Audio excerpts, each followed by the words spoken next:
بے شمار درود و سلام ہو ذات مقدس پر، جس کو تمام جہان کے رب نے تمام جہان والوں کے لیے رحمت الہدایت بنا کر مبعوث فرمایا، صلی اللہ علیہ وآلہ وسلم۔ اتنا درود و سلام ہو کہ اللہ ہم تمام لوگوں سے راضی ہو جائے۔ آج دا لائف آف پروفٹ صلی اللہ علیہ وسلم سیرہ سیریز کا لیکچر 7 ہے، اور اس سے پہلے ہم نے سیرہ کی امپورٹنس کو دیکھا اور نبی اکرم صلی اللہ علیہ وسلم کے لینیج حضرت ابراہیم علیہ السلام کی سٹوری کو ہم نے دیکھا کہ ابراہیم علیہ السلام کس طرح ہر آزمائش میں، ہر ٹیسٹ میں پاس ہوتے گئے، اور سملیرٹی کیا کیا تھی حضرت ابراہیم علیہ السلام اور نبی اکرم صلی اللہ علیہ وسلم کی۔ اس کے بعد ہم نے دیکھا کس طرح حضرت حاجر علیہ السلام اور جرہم قبیلہ جو تھا، آپ لوگوں کو شاید یاد ہوگا وہ نام، جو یمن میں جو عرب تھے وہ جب یمن سے مائگریٹ کر کے اوپر تک جاتے ہیں تو جرہم قبیلہ جو ہوتا ہے وہ پہنچتا ہے حجاز میں، جو حرم، جہاں پہ حرم ہے مکہ میں، اور وہاں پر پھر ڈیل ہوتا ہے حضرت حاجر علیہ السلام اور جرہم قبیلے کے بیچ میں کہ پانی کی وجہ سے، اور پھر وہاں پر ہم دیکھتے ہیں حضرت اسماعیل علیہ السلام اور جرہم قبیلے کی ایک لڑکی سے ان کا نکاح ہوتا ہے، اور پھر وہی لینیج ہے نبی اکرم صلی اللہ علیہ وسلم کا۔ اس کے بعد ہم پھر دیکھتے ہیں کہ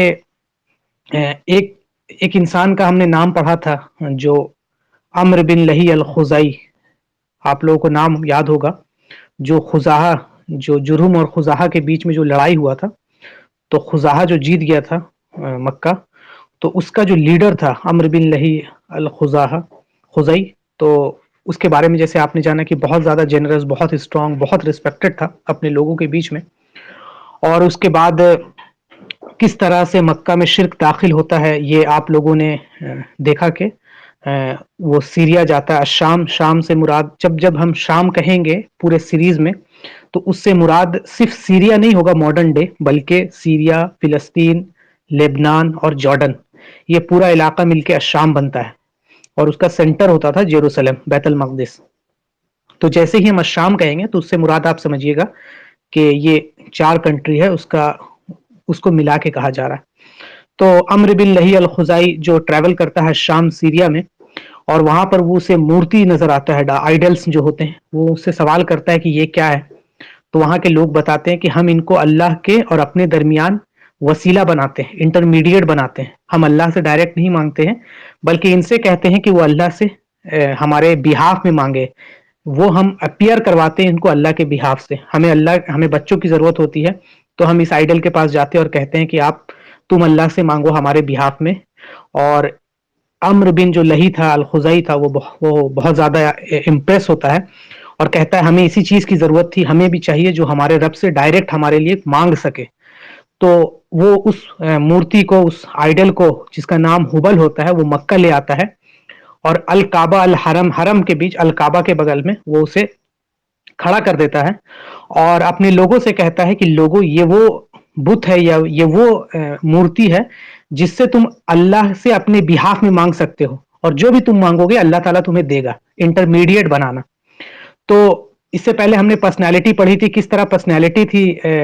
اس کے لیڈر کی، کہ وہ جو بھی بات بولتا تھا وہ لا آف دا لینڈ ہو جاتا تھا۔ تو تمام لوگوں نے، اور ریلیجیس اتھارٹی بھی اس کی تھی، تو تمام لوگوں نے اس کی بات پہ وزن ہوا، اور پھر دیکھتے ہیں کہ جو مکہ تھا وہ سینٹر آف عربیہ تھا، مطلب religious authority of Arabia centre تھا۔ تو وہاں پر جب یہ بت پرستی آئی اور یہ آئیڈل ورشپنگ آئی، تو وہاں سے بہت تیزی، جیسے جنگل میں آگ پھیلتا ویسے تیزی کے ساتھ پورے عرب میں یہ جو نیا بدعت ہے، دین میں نیا بدعت آیا کہ کسی بت کو اللہ اور اپنے بیچ میں وسیلہ بنانے کے لیے، اور اس کو ایجاد کرنے والا کون تھا؟ عمرو ابن لہی الخزائی۔ اسی لیے نبی صلی اللہ علیہ وسلم کی حدیث ہے کہ وہ جہنم میں اپنے انٹسٹائن کے بل داخل ہوتا جائے گا۔ تو یہ پورا ایک تذکرہ تھا جس سے ہم دیکھیں کہ کس طرح جو عرب کا ریلیجیس کنڈیشن تھا، اس میں سب سے پہلے ایک توحید، جو ابراہیم علیہ السلام اور اسماعیل علیہ السلام نے توحید کی دعوت کو عام کیا اور اللہ کے گھر کو آباد کیا، اس کے بعد کس طرح سے اللہ کے گھر میں شرک کا داخلہ ہوتا ہے، اور اس کے لیے رسپانسبل عمرو بن لہی الخزائی ہوتا ہے۔ یہ ریلیجیس، آج جو ہمارا درس کا موضوع ہے کہ ریلیجیس بیک گراؤنڈ ان عربیہ، نبی اکرم صلی اللہ علیہ وسلم سے پہلے کا جو عرب تھا اس میں کون کون سے ریلیجن تھے، اس کا